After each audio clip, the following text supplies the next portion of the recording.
So let's see. Crew were so aggressive they disrespected G2. Walked up. Yes. Yes. Doesn't get out though. Yup. Yup. Gives away information of where Jonah P is. I mean, There's really no reason to challenge or do anything with it. Wow. so the EG comp on Icebox looks a little bit weird. It's obviously missing one of the key components that most people would expect it to have, which is a Duelist. The first thing that we need to know about this comp is that the defense is the key. So many flashes on the field right now. Yeah, it's really hard to go forward. He tried to land the shots. He was lit up, and it did not matter. Superman with the opener, 20 HP as he goes for a second dip. I think G2 are going to get annihilated, actually. This might be like a very convincing map. So B tends to be kind of like a defensive favored site, and A is more of an attack favored site, at least generally speaking. But the biggest problem that Icebox presents to the defenders is that there's a lot of different lanes that you have to worry about, right? There's a couple different places here. There's obviously tube, there's under tube, there's through here. Even on A site, as we were just saying, you know, people can come from belt, they can come from main, they can drop down, they can come through ropes, they can jump up onto pipes. There's just a lot of areas to cover. And then on top of that, you have a super long rotate from here to here. Icebox is a really wide map. And a lot of the ways that you want to rotate can be very dangerous if you don't have control of them during the mid round. 30 seconds left. Well, KO invested. Double lurk in mid. The KJ turns down. This is clinical. They've managed to slip the net. Yep. Wow. The KO ult turns off. But it's just not enough. So this comp, this Viper, Deadlock, Gecko, KJ, KO comp, has a couple things that you might notice.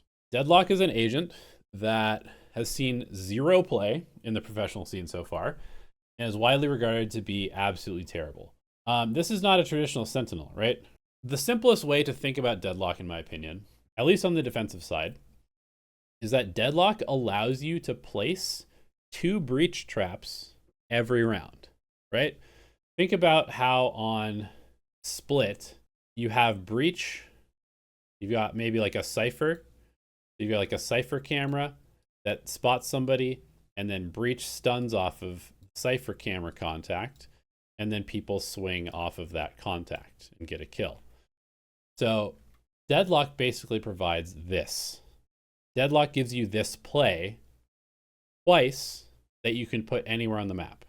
When thinking about these breach traps, you have to think about, what does a breach trap do? Or another way that breach traps will trigger is off of noise. So for example, if your breach is playing Heaven in Split, you hear them double satchel up ramps, you can pretty reliably send a stun up ramps and you'll hit somebody. So it's basically like a sonic sensor. So with that in mind, one of the most common ways to take yellow on attack is for a jet to cross this wide open area right here by using dash.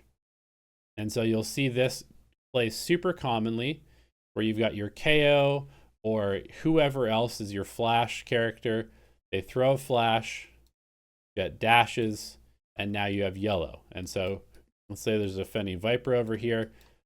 The Viper gets flashed, the jet smokes, dashes into the smoke, the flash pops, Viper gets flashed, jet peeks out, kills the Viper. That's how you take yellow, generally speaking. But if you put a breach trap, quote unquote, if you put a sonic sensor here, or, you know, you can really put this in like a bunch of different ways. As long as it kind of ends up wherever this jet is likely going to dash to. So we'll just pretend that you can put it on this box pointing in this direction. So now, when the enemy jet and KO try to do this pop flash play, jet dashes into a sonic sensor. Drone early, Jogmo rotating over, holding onto the wall for now. Oh, you hear the Brim Molly coming out. Is that for yellow? Look at the stun! And the spam! Yeah, good luck. I mean, they've got these protocols but the sonic sensor is going to confirm that somebody actually came here, going to then trigger them. It's then going to trigger. It is going to trigger them, but it's going to trigger. It's going to stun them. They're going to be stuck in the molly, or even if there's no molly there, they can't actually swing you off the flash. So it protects you from this play. So that's super powerful. Then we can talk about Killjoy. Everybody kind of understands the agent, but for a long time, Killjoy's job was done by Chamber. You just put a trademark here, right? So basically, KJ's job has just replaced Chamber's job, and you do that by putting a turret in kitchen, and this turret can spot anybody coming up tube, and it can also spot anybody coming through. So the turret does actually maybe even a better job than the chamber trip does. And then Killjoy is free to then use the alarm bot to counter the Viper orb and make sure that nobody can lurk middle. So Killjoy locks down middle with the utility. But basically, we're starting to see a little bit of theme here, which is that with Deadlock, you've kind of created a situation where you have a sixth player on your team. And what I mean by that is because you have the ability to add, again, I'm thinking of the sonic sensors as a breach stun trap. So think about this as you have a tiny little breach that's sitting over here, okay? In fact, you have 2 breaches on your team. And yeah, they're not full breaches. They don't have guns. They don't run around and do stuff for you, but they do throw utility for you. So you've essentially actually got, 7 people on your team on defense. But that's not enough, okay? Icebox is a huge, wide map, right? It takes a lot of resources to cover the entire map. Okay, well, cool. You know what? We have 2 other characters on our team. Both of them are kind of weak. Like, one of them has a gun that only does, 3 damage per shot. But, we have another player on our team. It's called the turret. It's called Timmy. So this is our roster, right? Now we have 8 players on our team. Then we add an alarm bot. Again, super weak player, actually never shoots her gun, doesn't even have a gun as far as I know. But now we have another character, quote unquote, that can watch part of the map for us. Now we have 9 players on our team, okay? And then that's not even the end of it, okay? Technically, we can kind of increase this more, because we could think of the barrier mesh as another player, all right? That might sound a little bit weird, but think about the barrier mesh as another player, because if we put the barrier mesh here, unless this gets broken, we just have another player watching middle, okay? That's like essentially the equivalent. If we put a barrier mesh here, we essentially have a player locking down yellow. This barrier mesh is the exact same as having an opper here, right? As long as the barrier mesh stops the other team from coming up this direction, it's the exact same as having the threat of an op that is stopping people from coming up B main. Pretty free though. I mean, it's just a knife and then the molly. Is he stuck? I think he has to shoot the wall. He's stuck. Yeah, you're right. Oh my God, he got trapped. Leaf doesn't get to play the game this round. Dude, he got trapped middle. I guess. All part of the plan. Dude, he doesn't have updrafts. From up top, able to take one with him. As nature swings back. He actually is just not even part of the round. Now you can understand why this comp has some legs, right? Because you've essentially taken one of the biggest weaknesses of Icebox, which is how wide it is and how hard it is to watch all of the lanes and lock down the site, and you've more than doubled the size of your team, right? you've essentially more than doubled the size of your team.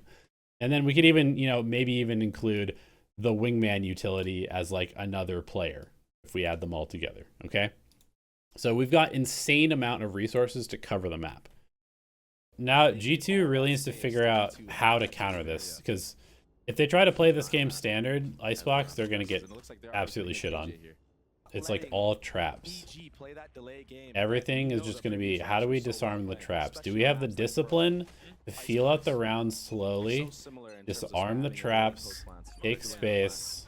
A comp like this does still have weaknesses. That's the cool thing about this game, is every comp has weakness, so that there's different ways that you can abuse this. So obviously one of them is sonic sensors don't provide information, right?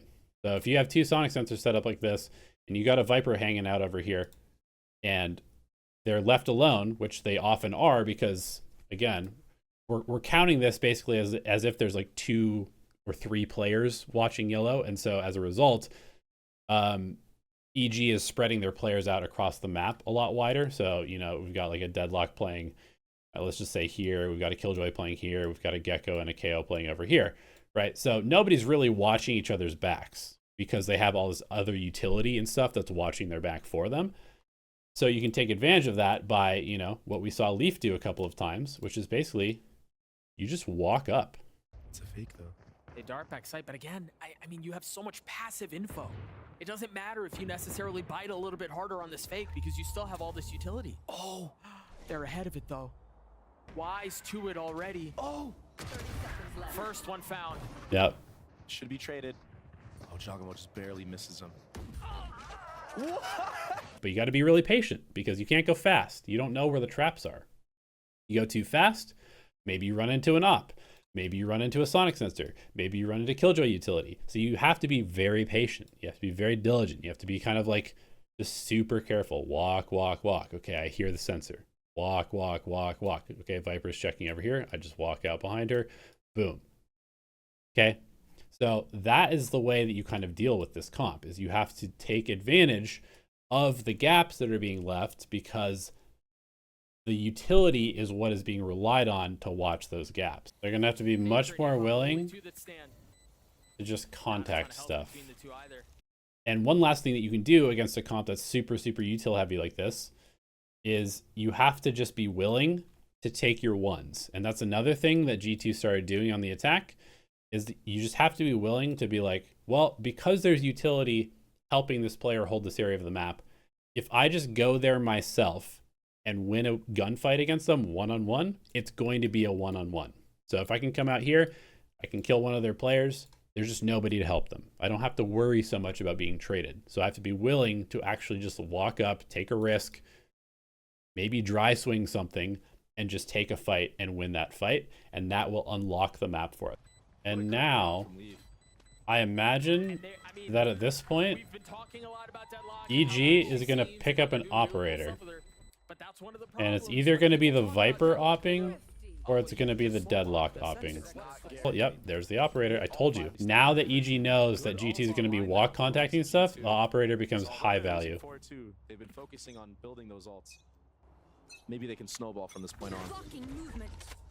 Early wall, op online.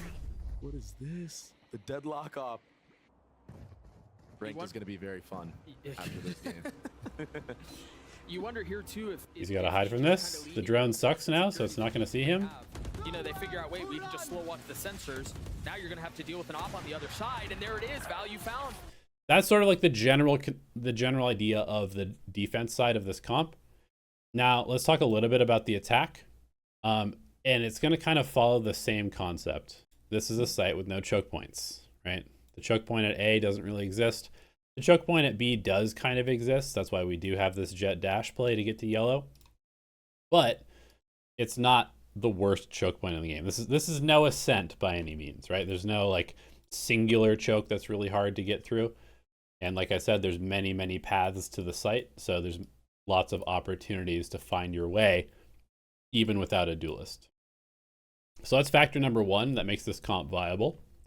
Factor number two is, again, increasing the size of our team, okay? If Dizzy is always the first one taking the contact, then we never have to worry about an op getting a pick, right? Because Dizzy will find the opper.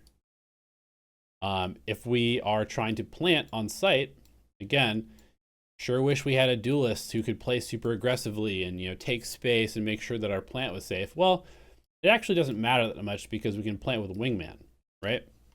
And that means that instead of having one person planting and 4 guns out to defend them, we just have 5 guns out, right? Because Wingman is planting the spike. So you kind of solve a lot of the issues that a no duelist comp would have using your utility. Again, we can talk about the barrier mesh, right? So we're worried about not having a jet playing under rafters, for example. Like if we had a jet playing under rafters or on top of rafters, maybe then we don't have to worry so much about them dying and they can hold this aggressive line, make sure people don't get out of rafters or come out of screens because they have a dash to escape. Well, now we don't have that, right? We don't have a Jett on our team. But what we can do is we can just put a barrier mesh, right? Now this line that was super important for us to be holding, all of this space was important for us to be holding with the Jett, is just being held by our barrier mesh. So it's basically like we have a Jett holding that space. But wouldn't retaking areas be harder without a Duelist? Plus no one can lurk in this comp reliably. First of all, I disagree with no one can lurk. You still have a Viper. Viper's like the best lurking character on this map, right? With the orb middle. You would think the retake would be bad from this, but this is going to be Molly. They have the ultimate. They're going to pick somebody. Or Leaf is going to be a god. Or Leaf is going to be a god and save them from losing the round. To the first part, wouldn't retaking areas be harder without a Duelist? Yes, but you also have one of the best retake agents in the entire game, which is Gecko, because Thrash is insane. Wingman and Dizzy are insane, and KO is insane. So you actually have pretty darn good retakes. You have a lot of mollies to clear space. Let's just see how much of the ground we can cover with mollies. Okay, so we've got 2 nanoswarms. We've got 2 snake bites. We've got KO molly. And you know what? Let's just go ahead and throw. Okay, so where are they supposed to stand? There's not that we're ever going to do this, but there's basically nowhere for them to stand. It's the molly. They're in a blender. He gets the first. Val and weak. Oh my God! Going to happen. The Red Bull clutch for EG. Insane. Insane, dude.